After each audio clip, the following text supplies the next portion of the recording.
This issue has been a real sticking point with me and the SCD diet.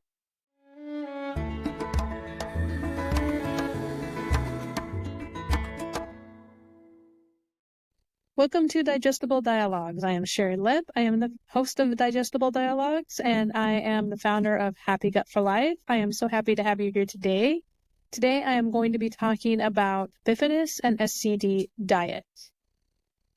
To give a little background, I actually talked about this on my previous podcast a couple of years ago, but a lot of new information has come out since then, although my stance hasn't really changed. But to give a little background, Bifidus is not included on SCD Diet.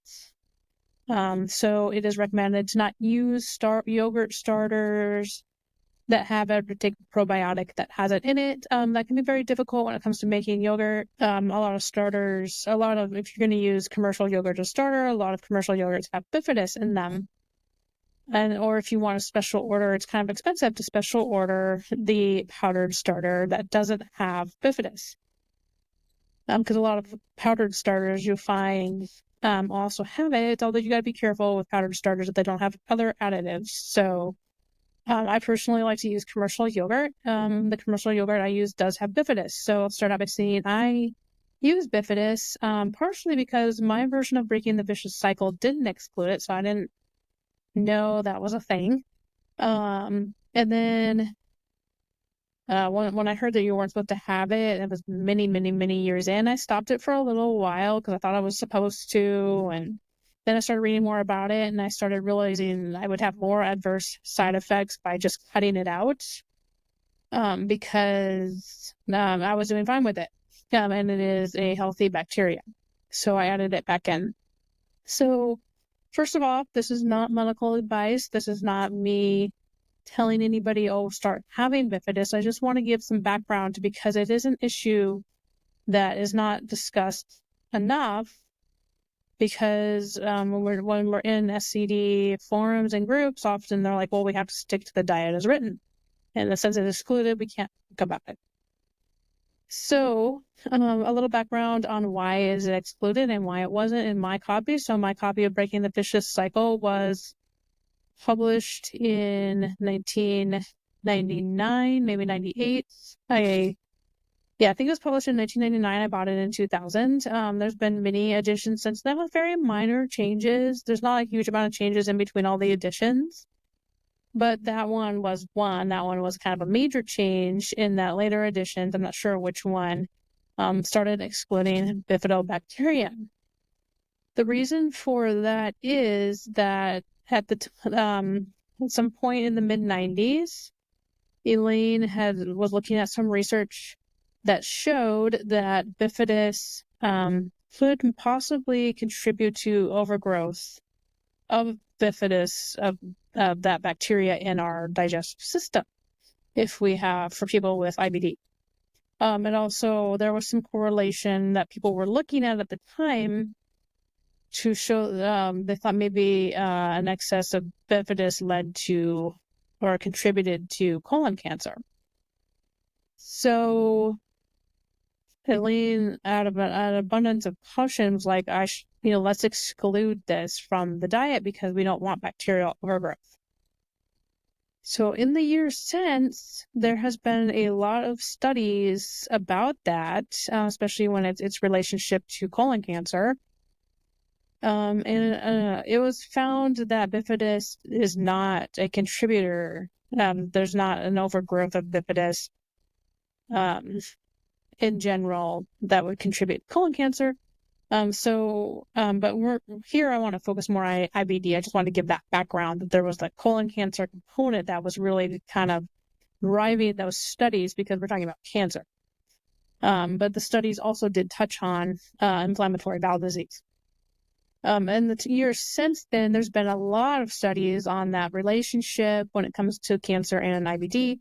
So I'm going to focus on the IBD side. So what studies have found is that, more recent studies have found, is that Bifidus is a healthful bacteria that in most cases it doesn't contribute to small intestine bacterial overgrowth. It doesn't tend to overgrow and overrun our digestive system. So what was kind of found was that maybe there was more bifidus in there, but it was actually doing something. It was actually contributing, and that's why there was more. And it might just be that then it could be that there was now an imbalance. So for some people, it could be an imbalance. I'm not saying it never happens. But it's, in my opinion, excluding it from the diet for everybody does more harm than good, because many studies have shown that bifidus actually can help improve IBD symptoms. It's for everybody, they're beneficial. For just the average person, they're very beneficial for gut health, because they produce short chain fatty acids like butyrate, which support our intestinal lining. So as we're healing, we really need to think about that component. I was watching a talk from somebody else with IBD, who was actually a medical professional, and he had found that he was low on bifidus. He was an SCD follower. He didn't say it was because of SCD, but it could be that he had been excluding it. I don't know that part of it, but he was low on bifidus, and it was causing an imbalance in his microbiome. So he added that in, added more of it, added some, that probiotic, and he rebalanced. So, and for me too, when I cut it out, then I started getting some imbalanced symptoms, some upset stomach and bloating. And I started really looking at that, because there wasn't anything else that would be a contributing factor at the time. So, I very carefully edited it back in. And that is one thing, I'll get more into, but I've talked about food restriction and over restriction a lot on this podcast. And that is one reason, is that if we over restrict things, it is harder for us to add them back in. So with bifidus, Elaine was going on the information she had at the time.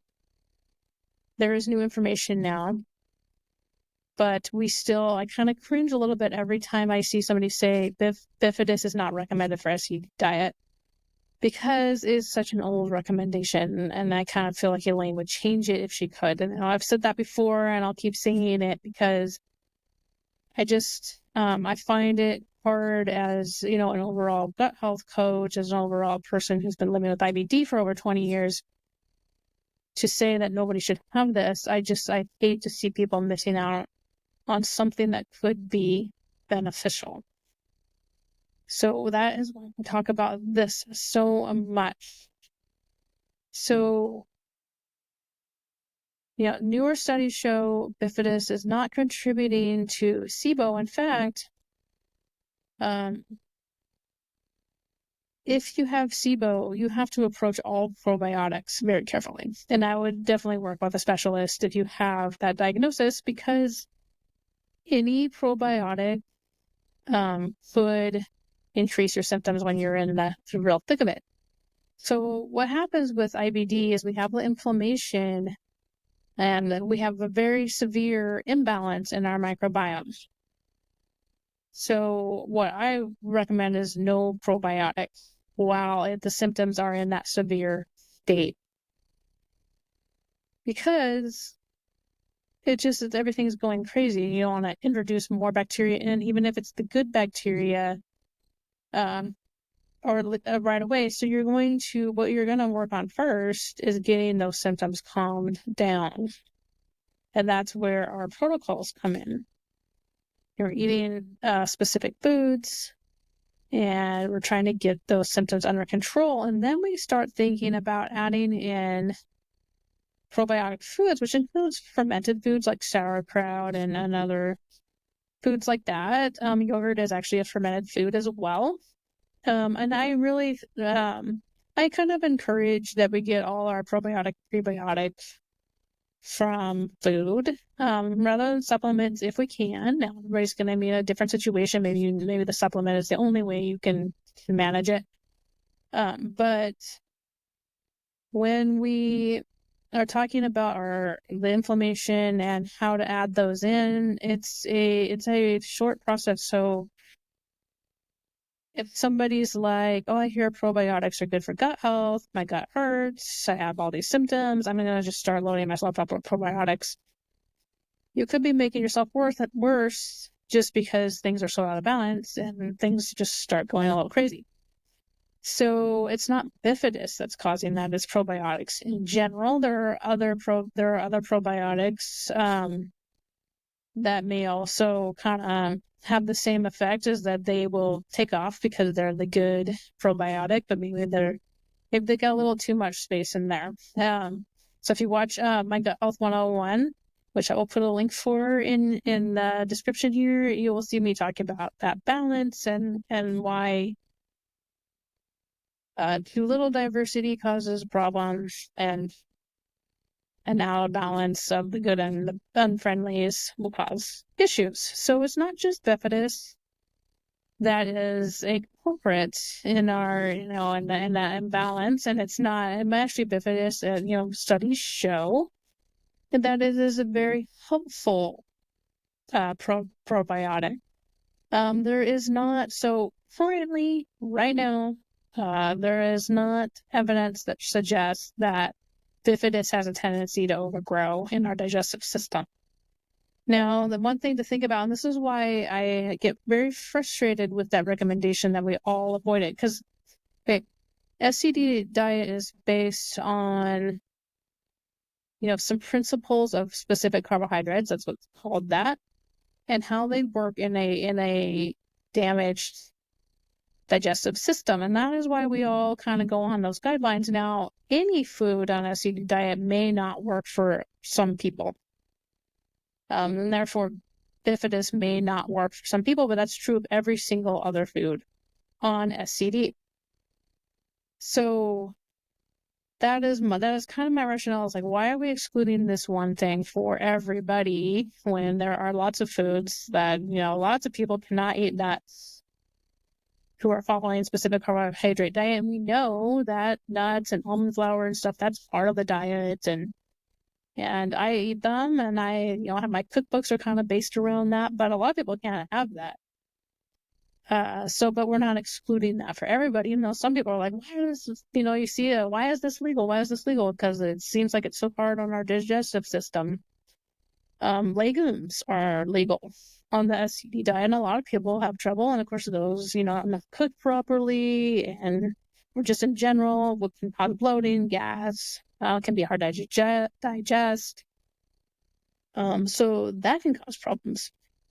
So that recommendation in my mind is just not the right way to go anymore.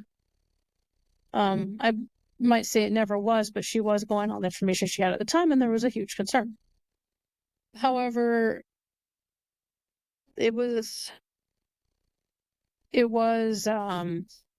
kind of refuted within her lifetime, but I think she had found that some people actually did benefit from not having it, and I think that's because of that probiotic theory, that probiotics too early on in your severe symptoms will cause problems in general. I don't know that's the reason, but that's one of my theory on why she continued to leave it out of breaking the vicious cycle, which is unfortunate. So let's get to why we cannot talk about it. I mean, I'm talking about it, but why it can't be broached. SCD diet is SCD diet. It is what it is. It is not going to change. I don't know what could make it change. It would take permission from the owners. It is a trademarked thing. It is owned by Elaine Gottschall's daughter, who herself is not a researcher or medical professional or anything like that. So she's not going to rewrite. She is going on what her mother did and wrote at the time, and that is where it is going to stay. And that is where that information is. So SCD is not an evolving diet. It cannot take on, it's very unlikely. I think it would take, there's some groups working on like kind of becoming the owner. There's the SCD Diet Association. I don't know if they could become the owner of the diet and have like something going forward. If you watch my, I did a talk with somebody where we talked about what would we do if there was an SCD 2.0, and I'll put the link to that here too. On another podcast, and we talked about what would we do if there was SCD 2.0, and then having Bifidus not be excluded for every person was one of those things. But the idea that there might be an SCD 2.0, I feel like that's very unlikely. So where do we go? Do we keep telling people to exclude something based on, I don't know what we're basing it on, really? Because we know that this research exists, and but we just don't talk about it. That doesn't make a lot of sense to me. I feel like we could be doing more harm than good for some people. Everybody ultimately makes their own decisions about what we eat, but when we get into we see it in the book, and then we get into a group, and they're like, we do not have Bifidus. Obviously, that pressure is that that you're not going to. So I would definitely encourage people to look into it on their own. And I would definitely encourage people, if you are working with a professional, to not say, I can't have that for sure, because I think you should do a little more searching around. You can even do maybe some kind of stool test or something where shows you the bacteria those exist. So it could show you if you're deficient in it. Maybe you're not, because Bifidus does exist in like cheese, and there's some other foods that it actually is in. So you might not be getting none unless you are also excluding all those foods. So that is where I am on that. I would love for there to be an update, but I do want people to know. I don't know if people know that there can't be. I see all the time, like, how come this is this? How come this is excluded? How come this isn't? It's because SCD diet exists as it is. It's not in an evolving topic. So if you listen to my past couple of podcasts where I talk about IBD, the GAPS diet, those are evolving. And I'm not saying those are better than SCD. I'm just saying those are evolving. So people will keep talking about those subjects there. But as far as SCD goes, if that's your chosen thing, the book is the book, and that's all there is. So you do need to, if you're curious about how things might hurt or help you, you're kind of on your own with doing research. And if you go to groups, SCD groups, a lot of times those topics are off limits. So you may want to search beyond that, search gut health in general, and become, if this is a long-term thing for you, I definitely encourage that kind of research on your own. If this is, obviously if you're just starting out and you follow the book exactly as it is for a while and see if you feel better, that 30 days, you should notice some things. For some people, they don't, but they actually do feel better later. But I think if you start seeing some progress in 30 days, it might be very small progress, it might be great progress, but stick to it as it is, even excluding the Bifidus, because I'm thinking if you have severe symptoms, you're not wanting the probiotics and additional things like that anyway. I just think for the long term, Bifidus is not necessarily something that you would want to exclude for life. That's my thing. So with the a lot of people on SCD is kind of like it's a for life thing.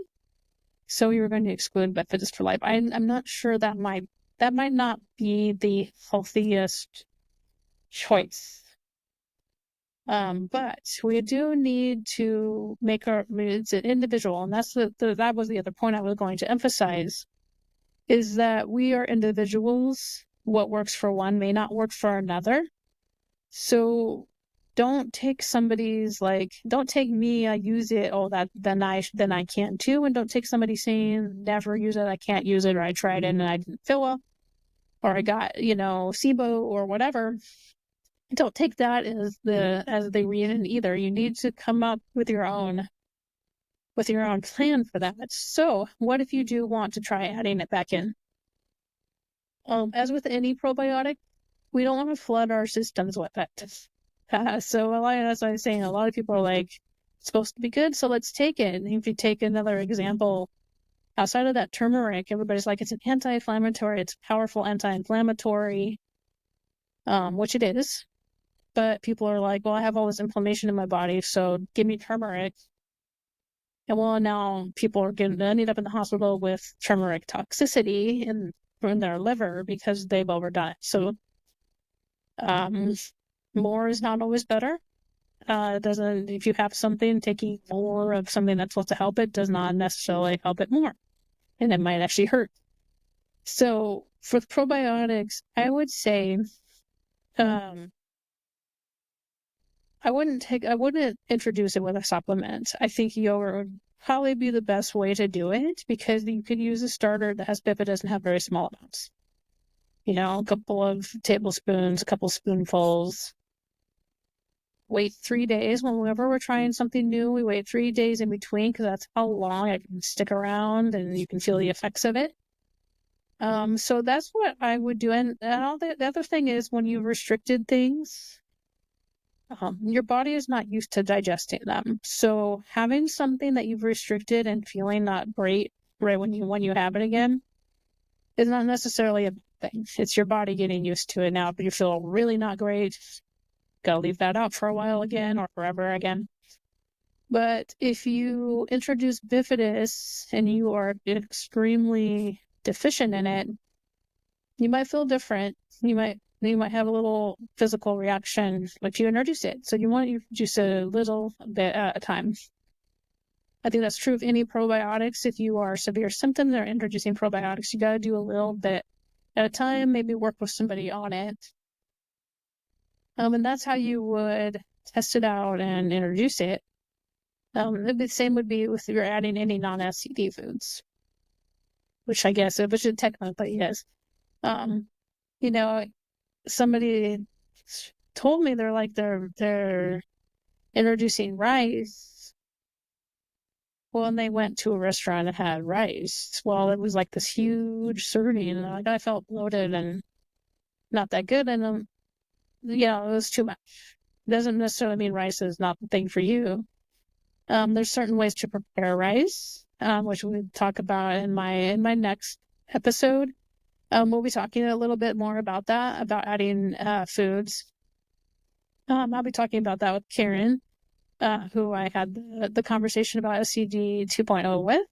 So, and my next episode is also with her here on Digestible Dialogues, and we'll be talking about how to add in new foods. So I hope that this gave you some food for thought, pun intended. And that I would love to hear your thoughts on bifidus, and if you've added it, if you not added it, but you're wondering about it, if you want to continue avoiding it, maybe talk about that. I'd love to hear about that. But please give me your thoughts and be sure to like and subscribe because that always helps me know that you like my topics. So I'll see you in the next one where we talk about adding new foods beyond SCD and also about women and IBD specifically. So Karen and I talk about both of those things. So I will see you in the next episode.